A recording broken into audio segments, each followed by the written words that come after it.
The fight between Tom Gale and me looked deadly serious. Really, it wasn't. Everything was well rehearsed. The knives were made of rubber. The fight was part of a movie stunt, something both of us were well trained for. I didn't know then that before long, Tom Gale and I would be involved in something more deadly and 1,000 times more dangerous.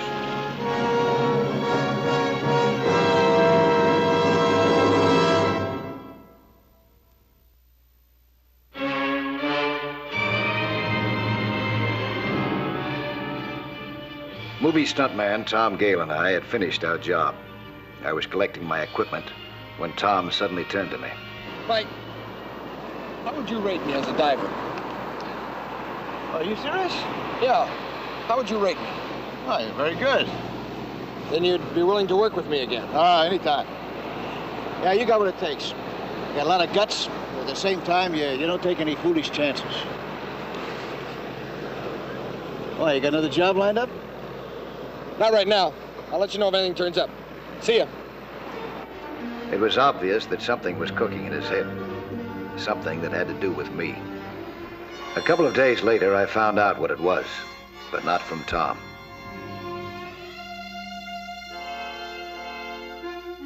Tom was going to try for the deep diving record.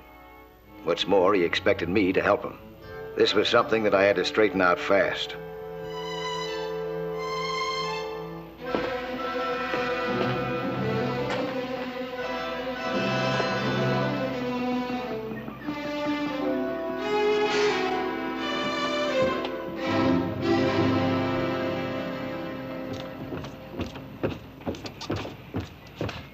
Hi, Mike. Welcome aboard.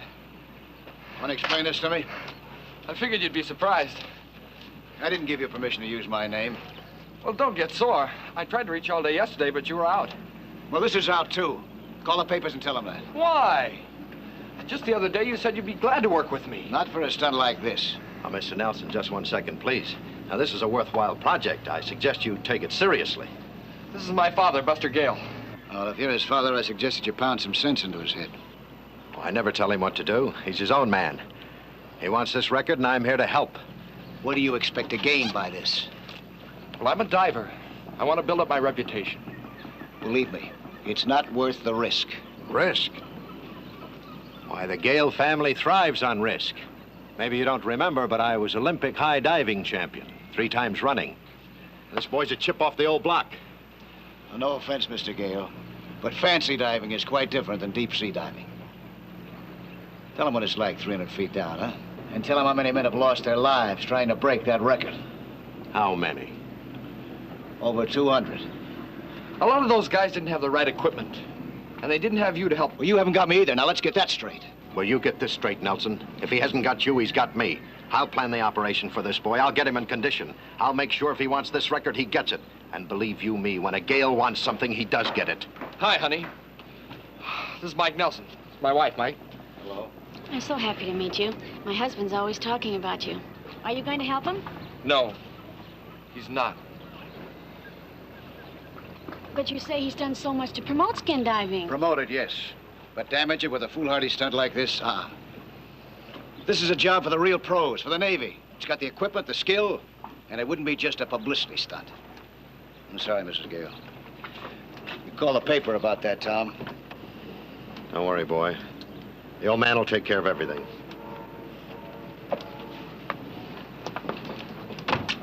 Mr. Nelson. Mr. Nelson, Mike's the name. Mike, please talk to me a minute. Okay, sure. It's very dangerous, isn't it? Yes, it is. Very. Can't you talk him out of it? I tried. Can't you? I can't fight both of them. Yeah. His father wants that record real bad, even if it costs his son his life. You can't let it happen, Mike. You just can't let it happen. How can I stop it? I don't know, but you can't let Tom kill himself. Please, Mike, please.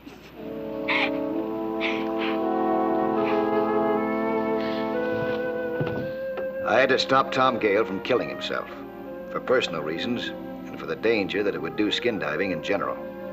The only way that I could do it was to see that his attempt at the record was painstakingly planned. So, reluctantly, I agreed to supervise the planning, but to take no part myself in the attempt.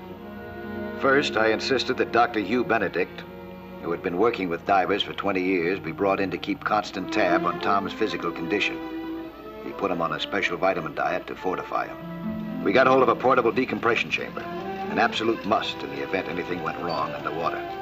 We worked out a mixture of helium and oxygen. Object, to eliminate nitrogen from his breathing. Bus rounded up a couple of divers to serve as relay men. Part of their job would be to lash extra air tanks to the cable at each decompression level, so that as Tom returned toward the surface, he'd have fresh supplies of the proper mixtures.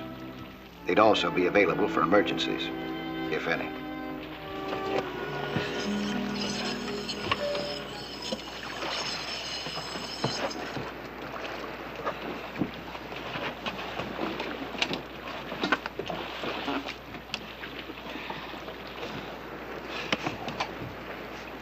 Synchronize, huh? 327.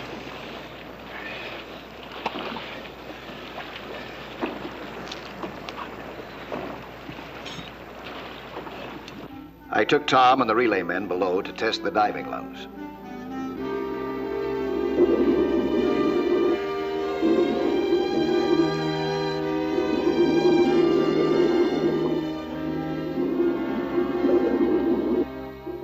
I showed them the best way to lash the extra air tanks in place.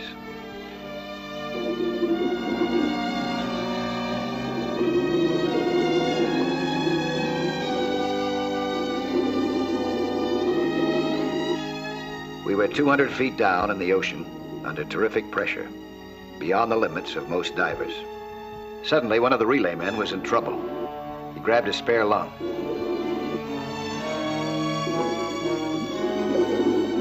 He was starting to surface, but without proper decompression. A fatal mistake at a depth where there is no margin for error.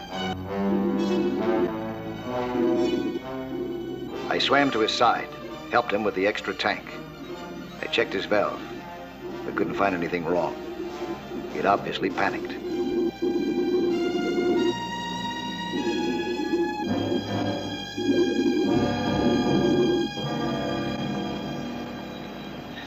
You know better to swim up fast like that. What's the matter with you? You want to kill yourself?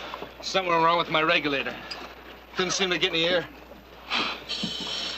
There's nothing wrong with your regulator. That's funny. I could have sworn it was stuck.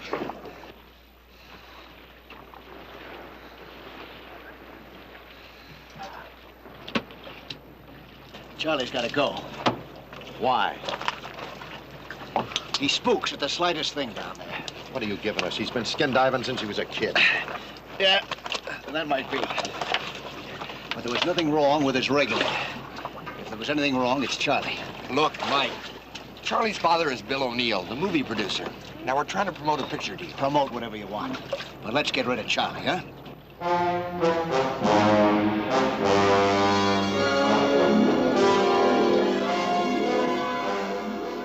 At 10 o'clock the next morning, extra diving lungs were lashed in place at each decompression level.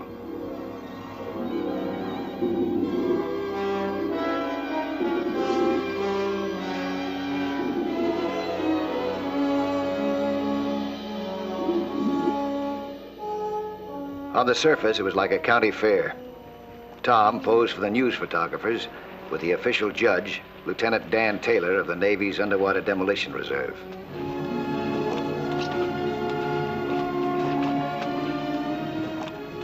Dr. Benedict gave Tom his final physical check. I played doctor to the equipment, inspecting everything, from the decompression chamber to the smallest belt buckle in the diving lungs.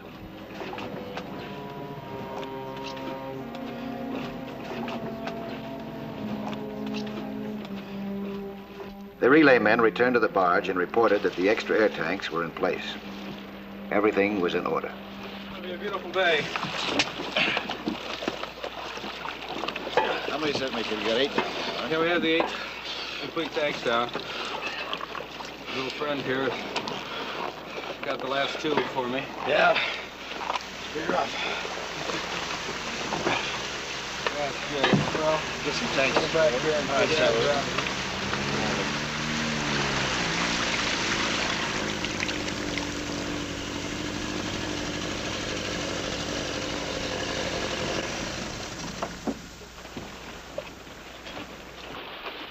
Hiya, Mike. Sorry.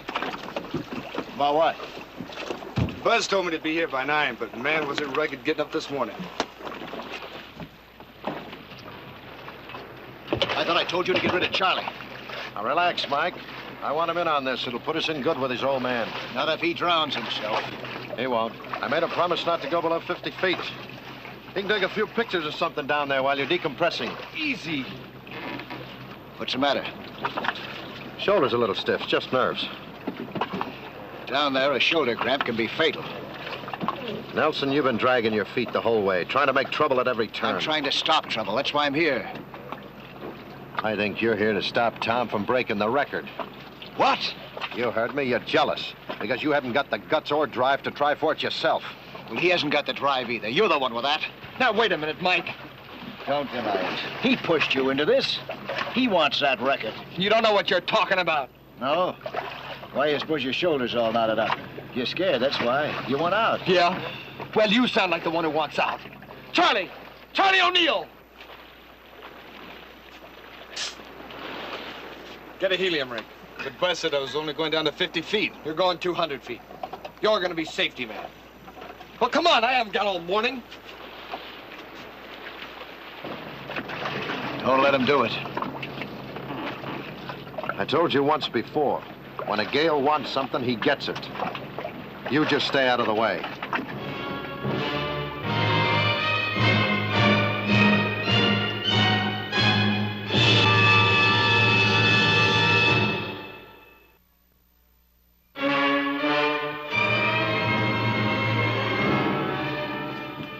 At 11 o'clock, Tom Gale was ready to dive 380 feet into the ocean, deeper than any other skin diver had ever gone before. We were anchored over a 400-foot trench, chosen because there were no underwater currents.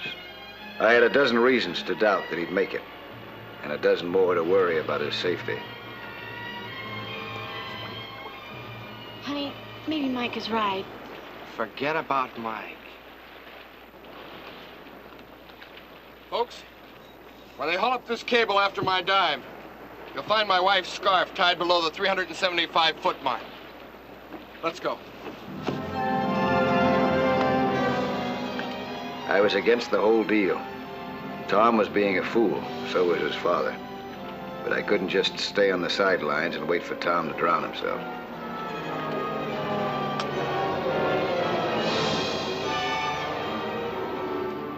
While I was putting on my diving lung, Tom and O'Neill were approaching the 50-foot level. O'Neill was having trouble with his ears. Tom waited while he tried to clear them.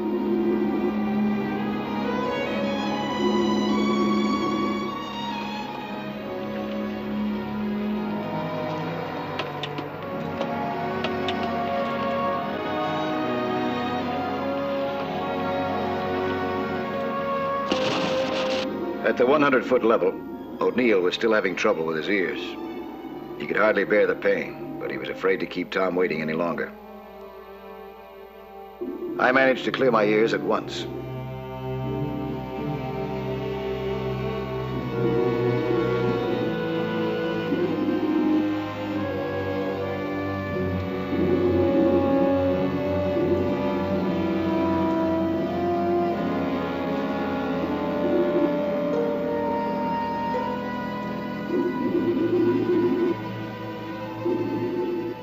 I was able to overtake them at 140 feet. I tried to get Tom to surface and give up the attempt.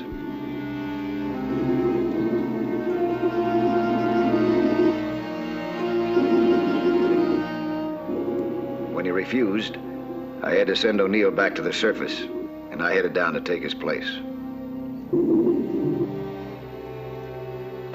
Meanwhile, on the surface, it was time for the 2 safety men to swim down and wait for us at the first decompression level.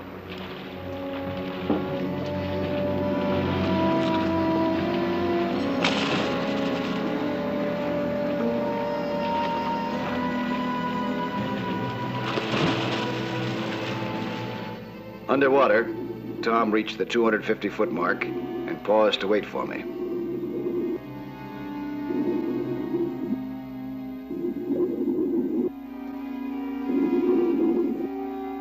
I was to maintain a station there for the 4 minutes we had scheduled for him to dive to the record depth. He was to tie his wife's scarf to the cable and return to me.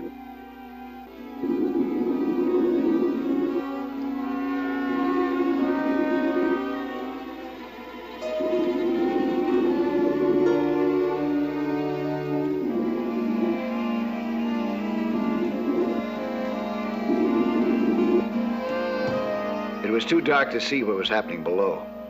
The only noise I could hear was our bubbles.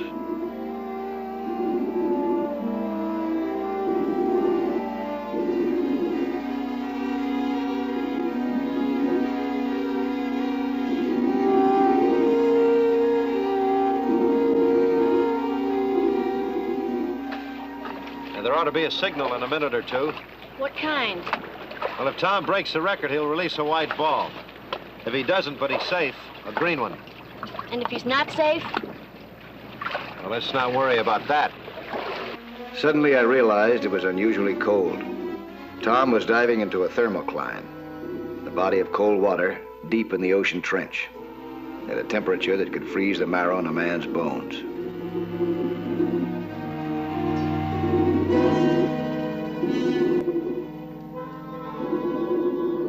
Down below, Tom made a supreme effort and reached his goal. He should have been thinking of the time and temperature. Instead, his mind was on publicity. Numbed by cold and slowed by the pressure, he started making mistakes. He tried to tie the scarf to the cable, but his gloved fingers were too awkward. Even without the gloves, his cold hands were clumsy, and already so stiff that he foolishly let the gloves get away from him.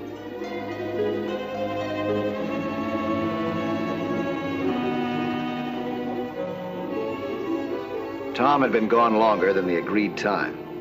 I didn't know where he was or what had happened. I had no other choice but to go down for him.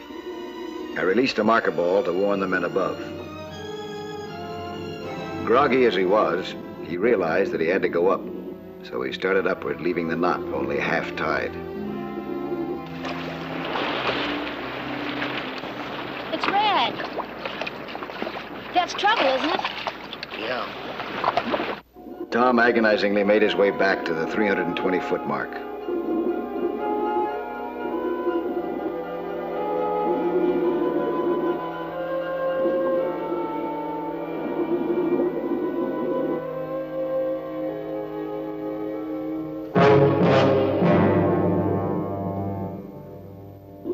By the time we reached the 140-foot mark, our first decompression level, Tom was exhausted.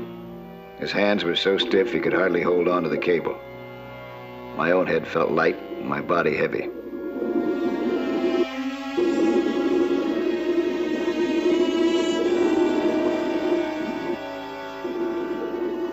I turned Tom over to the relay men. It was their job to give him a new mixture of gases to breathe.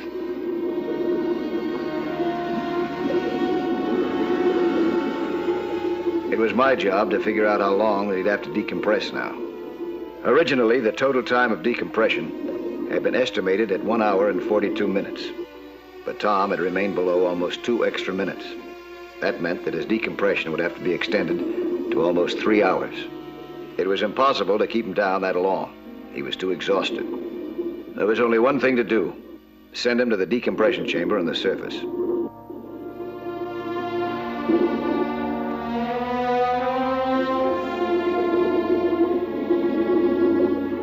The chamber could handle only one man.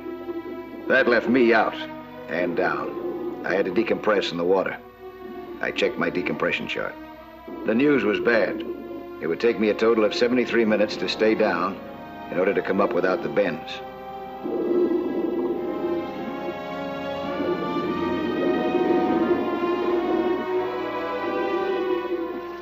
In the meantime, Tom was placed in the decompression chamber.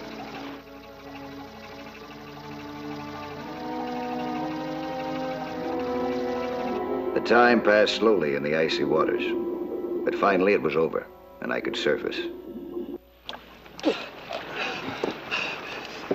How do you feel, Mike? Oh, a little rough down there, huh? Any pains in the joints?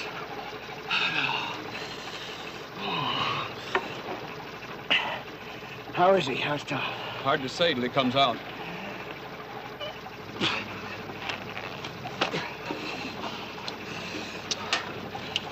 Let's get you warmed up.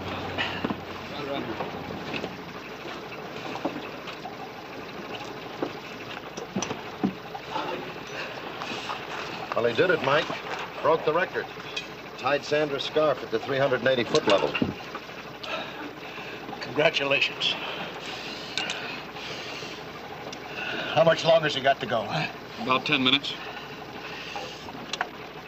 Hi, Tom. How you feeling? I feel great. Just a little.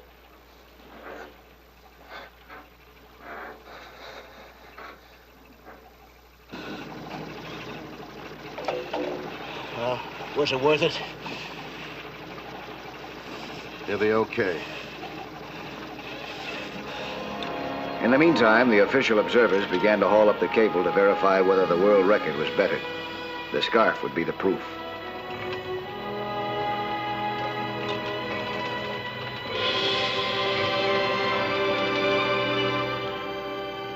The moment when a man comes out of decompression is always rough. No matter how good his condition seems, there can be serious shock, even heart failure. Put us in the blanket, huh? Would you like some water? Right there. Good walk. Will he be all right? You'll need a week in the hospital. How do you feel? Awful. But I did it. I broke the record. Sure you did, son. Hey, Lieutenant. How about it? What's the exact measurement? I'm sorry, there isn't any. The scarf wasn't on the cable. What? What do you mean? I tied it there. I know I did. Must have slipped off. And the whole thing was wasted?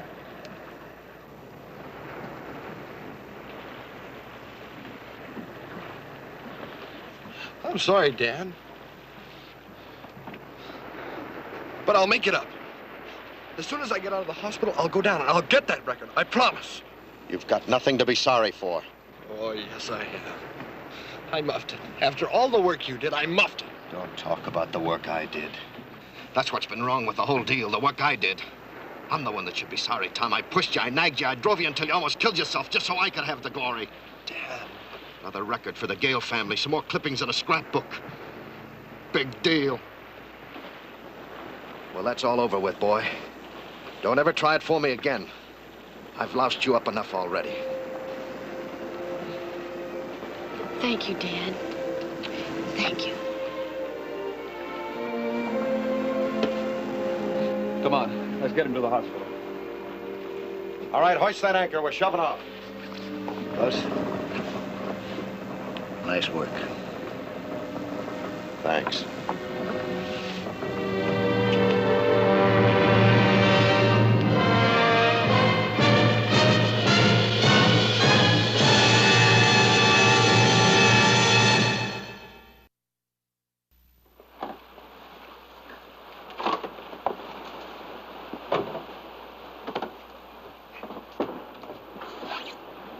I'll be back next week at the same time with another sea hunt story. Plan to be with us again, huh?